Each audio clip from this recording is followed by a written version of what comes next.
क्या आप भी सर्दी, जुकाम, खांसी, हल्के फुल्के बुखार, पेट दर्द, एसिडिटी, बाकी चीजों के लिए एंटीबायोटिक का इस्तेमाल करते हैं? क्या आप भी मेडिकल हॉल जाकर कोई भी दवाई बगैर डॉक्टर के प्रिस्क्रिप्शन लिए खरीद कर खा लेते हैं? अगर आपका जवाब हां में है तो यह खबर आपके परिवार के लिए, आपके दोस्तों के लिए, आपके आसपास रह रहे लोगों के लिए, आपकी सोसाइटी के लिए बहुत जरूरी है। तो इस खबर को देखिए और इस खबर को शेयर भी कीजिए, क्योंकि जिन दवाओं को मेडिकल साइंस में क्रांति माना गया था, वही दवाएं अब जिंदगी के लिए खतरा बनती जा रही, जिसकी बड़ी वजह है एंटीबायोटिक दवाई का असर कम होना, और इससे दुनिया के 30 करोड़ लोगों की जिंदगी खतरे में है। WHO का कह रहा है कि एक और भयानक बीमारी जल्द ही दस्तक दे सकती है। क्या खतरे में है आपकी जिंदगी? अपने मन से ली गई दवा क्या आपको खतरे में डाल रही है? जो एंटीबैक्टीरियल दवाएं मेडिकल साइंस के लिए क्रांतिकारी थी, क्या वही अब इंसानी जान के लिए खतरा बन रही है? क्योंकि रिपोर्ट के मुताबिक एंटीबैक्टीरियल दवा का असर कम हो रहा है। बैक्टीरियल और वायरल इंफेक्शन पर दवाएं बेअसर हो रही हैं। इंसानी शरीर एंटीबायोटिक्स रेजिस्टेंस बनता जा रहा है। इस मेडिकल कंडीशन का कारण है एंटीमाइक्रोबियल दवाओं का जरूरत से ज्यादा इस्तेमाल, जिसमें सभी प्रकार के एंटीबायोटिक्स, एंटीवायरल्स, एंटीफंगल्स दवाएं शामिल हैं। WHO की हाल की स्टडी में पता चला कि कोविड महामारी के दौरान लोगों को इतनी ज्यादा एंटीबायोटिक दी गई, जिससे उसके एंटीमाइक्रोबियल और एंटीबायोटिक रेजिस्टेंस और ज्यादा बढ़ गया है। लोग अपने आप से स्व चिकित्सा करने लगते हैं।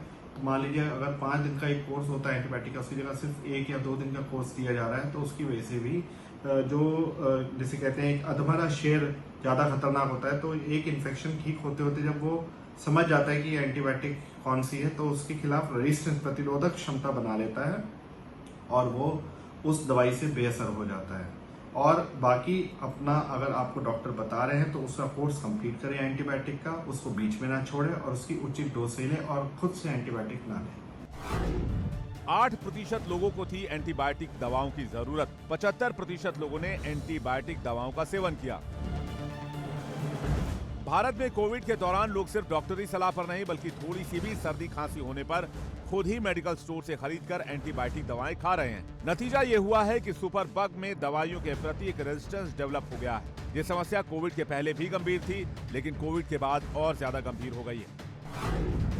WHO के मुताबिक AMR मानव स्वास्थ्य पर मंडरा रहा सबसे बड़ा ग्लोबल खतरा है और 30 करोड़ से ज्यादा लोग इसकी जद में हैं। WHO के मुताबिक साल 2019 में पूरी दुनिया में एंटी माइक्रोबियल रेजिस्टेंस के कारण 12 लाख लोगों की मौत हो गई और तकरीबन 49 लाख लोगों की मौत कहीं ना कहीं AMR की बड़ी भूमिका थी।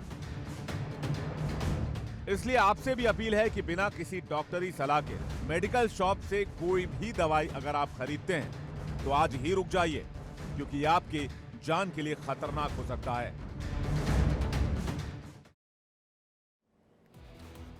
दरअसल 1928 में दुनिया में पहली एंटीबायोटिक दवा पेनिसिलिन की खोज हुई थी और आज दुनिया में 100 से ज्यादा एंटीबायोटिक दवाएं मौजूद हैं जिनका इस्तेमाल किया जाता है। साल 2000 में भारत में 3.2 अरब डोज का इस्तेमाल हुआ। आप सोचिए, भारत की जनसंख्या 140 करोड़ की है और भारत में 3.2 अरब का डोज इस्तेमाल हुआ साल 2000 में। 2011 में ये जो इस्तेमाल की जो लिमिट है वो पहुंच गई 4.7 अरब डोज पर। 2019 आते आते ये 5 अरब को पार कर गई और 5.07 अरब के डोज पर ये पहुंच गई। अब किस धड़ल्ले से एंटीबायोटिक का इस्तेमाल हो रहा है, इसको आप समझ सकते हैं। एंटीबायोटिक का इस्तेमाल बैक्टीरिया को मारने के लिए किया जाता है, लेकिन कोई अगर व्यक्ति बार बार एंटीबायोटिक का इस्तेमाल कर रहा है तो बैक्टीरिया उस दवा के खिलाफ अपनी इम्यूनिटी डेवलप कर लेता है। इसके बाद इसे ठीक करना काफी ज्यादा मुश्किल हो जाता है। इसे ही एंटी माइक्रोबियल रेजिस्टेंस कहते हैं। 2019 में AMR की वजह से 13 लाख लोगों की मौत हुई थी और आज 30 करोड़ लोगों पर इसका खतरा है। इसका असर कैसे होता है वो मैं आपको डिटेल से बताता हूं। एंटीबायोटिक आपने देखा होगा, मैं कॉमन फिनोमिना आपको बताता हूं। आज की तारीख में जब लोग मौसम चेंज होता है तो ज्यादा बीमार पड़ते हैं और दवाओं का असर भी उन पर कम देखा जाता है। यही सीधा सीधा इफेक्ट नजर आ रहा है जो आप और हम भी देख सकते हैं और महसूस कर सकते हैं। अब असर कैसे पड़ता है? एंटीबायोटिक्स के ओवर यूज से मामूली बैक्टीरिया सुपर बग बन जा रहे हैं, जिससे मामूली समझे जाने वाले संक्रमण का इलाज भी मुश्किल हो जा रहा है, जैसे सर्दी जुकाम का भी समय से ठीक ना हो पाना, खांसी का ठीक ना हो पाना। आईसीएमआर के मुताबिक एंटीबायोटिक के इस्तेमाल से शरीर में गुड बैक्टीरिया कम होते जा रहे हैं। इससे जी मचलने की शिकायत, पेट दर्द की शिकायत, डायरिया की शिकायत, महिलाओं में इंफेक्शन की शिकायत, किडनी खराब होने की संभावना, मुंह, जीभ, स्किन में एलर्जी की दिक्कत, दिमाग में उलझन, ब्रेन फॉगिंग जैसी शिकायतें, डाइजेशन का इशू, घबराहट और हार्ट अटैक जैसी बीमारियां, और सबसे बड़ी बात हड्डियों में कमजोरी के इशू। ये सारी परेशानियां सिर्फ एंटीबायोटिक की वजह से आज की तारीख में हो रही है, एंटीबायोटिक के ओवरडोज की वजह से। ये परेशानियां तो आपके शरीर के अंदर होती है, लेकिन अगर आपका शरीर एएमआर का शिकार हो गया है तो क्या क्या हो सकता है वो भी जान लीजिए, जिससे इसके खतरे का अंदाजा होगा। और हो सकता है कि इसे सुनकर, इसे देखकर आप अपने दवाओं के इस्तेमाल को या फिर एंटीबायोटिक इस्तेमाल को लिमिट कर पाएंगे। वायरल और बैक्टीरियल इंफेक्शन जल्दी ठीक नहीं होगा और एक बहुत कॉमन फिनोमेना बन गया है। जब से हमने देखा है कोविड के बाद से, सर्दी जुकाम जो तय समय में ठीक होते थे अब लंबा वक्त लेते हैं। एंटीबायोटिक्स ड्रग्स लंबे वक्त तक लेना पड़ेगा तब जाकर ठीक होंगी। ज्यादा एंटीबायोटिक्स लेंगे तो साइड इफेक्ट भी होंगे, हॉस्पिटलाइजेशन और इलाज लंबा होगा, मेडिकल के खर्च में बढ़ोतरी आएगी, दवा का असर कम होता जाएगा, दवा बेअसर होने पर लोगों की आकस्मिक और असमय मौत भी हो सकती है। एंटी माइक्रोबियल रेजिस्टेंस एएमआर से दुनिया में हर साल 50 लाख लोगों की जान जाती है। यही हाल रहा तो यह आंकड़ा 2050 तक 1 करोड़ के पार चला जाएगा। WHO का अनुमान यह भी कहता है।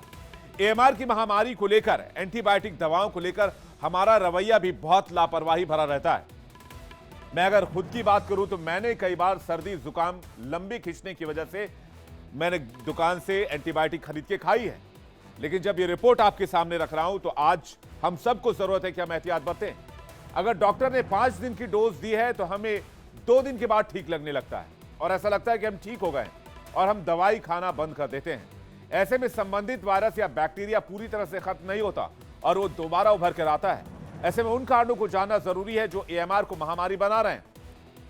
जरूरत से ज्यादा एंटीबायोटिक दवा का इस्तेमाल, खेती में केमिकल का ज्यादा इस्तेमाल, एंटीबायोटिक दवा समय पर ना खाना, बैक्टीरिया का जेनेटिक म्यूटेशन और एंटीबायोटिक का कोर्स पूरा ना करना सबसे बड़ी चुनौती और सबसे बड़ी प्रॉब्लम भी। एंटी माइक्रोबियल रेजिस्टेंस का पता कैसे चलता है? इसे पता लगाने का सिर्फ एक ही तरीका है। आपको कोई इंफेक्शन या बीमारी हुई, डॉक्टर ने आपको एंटीबायोटिक्स ड्रग दिए, लेकिन वो दवाएं आपके शरीर पर असर नहीं कर रही, आपकी बीमारी बढ़ती जा रही है। डॉक्टर अब और ज्यादा पावरफुल एंटीबायोटिक दवा आपको देंगे संक्रमण को दूर करने के लिए, लेकिन दवा कारगर नहीं होती। इससे पता चलता है कि आपके शरीर में एंटी माइक्रोबियल रेजिस्टेंस पैदा हो चुका है। एक स्वस्थ व्यक्ति को देखकर यह नहीं बताया जा सकता है कि उसके साथ ये हेल्थ कंडीशन है या नहीं। इसका पता परीक्षा की घड़ी आने पर ही चलता है, यानी कि जब आप बीमार पड़ते हैं और जब आपकी सेहत में सुधार एंटीबायोटिक लेने पर भी नहीं होता है तो पता चलता है कि एएमआर हो चुका है। एएमआर से सबसे ज्यादा खतरा किसको है, यह भी आपको जल्दी से बता देते हैं। 1 महीने से 5 साल तक के बच्चों को और 65 साल से अधिक उम्र के बुजुर्ग को, वो लोग जो बेघर हैं, अनहाइजीनिक परिस्थिति में रहते हैं, कमजोर इम्यूनिटी वाले लोग भी इसके शिकार में हैं। इसके अलावा लंबे वक्त तक एंटीबायोटिक लेने वाले लोग और गंभीर बीमारी से जूझ रहे लोग भी एएमआर की जद में आ सकते हैं। जिन परिस्थितियों की हम बात करें उन परिस्थितियों में दुनिया की 12.5% आबादी रहती है, यानी कि 1 अरब लोग एएमआर के शिकार हो सकते हैं। अब वो जानकारी जो आपके लिए सबसे ज्यादा जरूरी है और इसे शेयर करना भी आपके लिए बहुत जरूरी है, इसलिए मुझे प्रॉमिस कीजिए कि आप सभी इसको जरूर शेयर करेंगे। तो इसे बचने के लिए क्या जरूरी है, इस खतरे से आप खुद को और अपने परिवार को कैसे बचा सकते हैं? सर्दी जुकाम होने पर तुरंत एलोपैथी दवा ना खाएं। मामूली तबीयत खराब होने पर घरेलू उपचार को प्राथमिकता दें। और सबसे जरूरी बात, बिना डॉक्टर के प्रिस्क्रिप्शन के कोई भी ड्रग, कोई भी एलोपैथी दवा का सेवन ना करें। मेडिकल स्टोर से खरीदकर कोई भी दवा खुद ब खुद ना खाएं। इसके बनस्पत आप स्वस्थ जीवन शैली अपनाएं, फल सब्जियां खाएं, sugar, ultra processed food, cigarette, शराब से दूरी बनाकर रखें और ऐसे में आप एएमआर की चुनौती को मात दे सकते हैं।